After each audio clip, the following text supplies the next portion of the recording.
සිංහල හා දෙමළ අලුත් අවුරුද්දට සහන මල්ලක් ලැබෙන්නේ මෙන්න මේ අයට.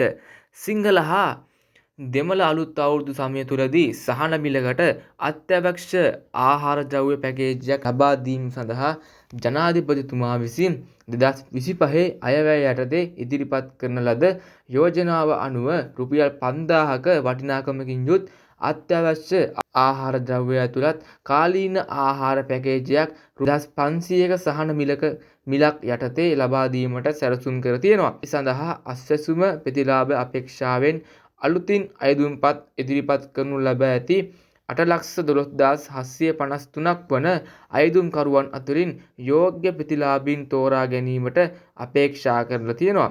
ඒ අනුව 2025 4 වෙනි මාසයේ 1 වෙනිදා සිට 2025 4 වෙනි මාසයේ 13 වෙනිදා දින කාලය තුලදී රට පුරා පිහිටි සතොස අලෙවිසැල් ජාලය හරහා මෙම ආහාර පැකේජය ප්‍රතිලාභීන් වෙත ලබා දීම පිණිස අවශ්‍ය පියවර ලබා දීමට සඳහා කෘෂිකර්ම පංශු සම්පත් ඉඩම් සහ වාරි මාර්ග අමාත්‍යතුමා සහ වෙළඳ වාණිජ ආහාර සුරක්ෂිතතා සහ සමූපකාර සංවර්ධන අමාත්‍යතුමා ඉදිරිපත් කළ ඒකාබද්ධ යෝජනාව අමාත්‍ය මණ්ඩලය විසින් අනුමත කරලා තියෙනවා.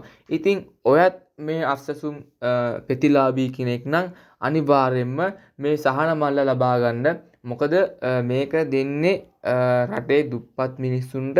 ඉතින් මේ දේ අනිවාර්යයෙන්ම ඔයත් ලබා ගන්න මතක් කරලා 2025 4 වෙනි මාසයේ 13 වෙනිදාට කලින් අනිවාර්යයෙන්ම සතොස අලෙවිසැලකට ගිහිල්ලා ඔබගේ වටිනා මේ 5000ක් වටිනා බඩු මල්ල 2500ක් වගේ පොඩි මුදලක් දීලා ඕගොල්ලන්ට ගන්න පුළුවන්.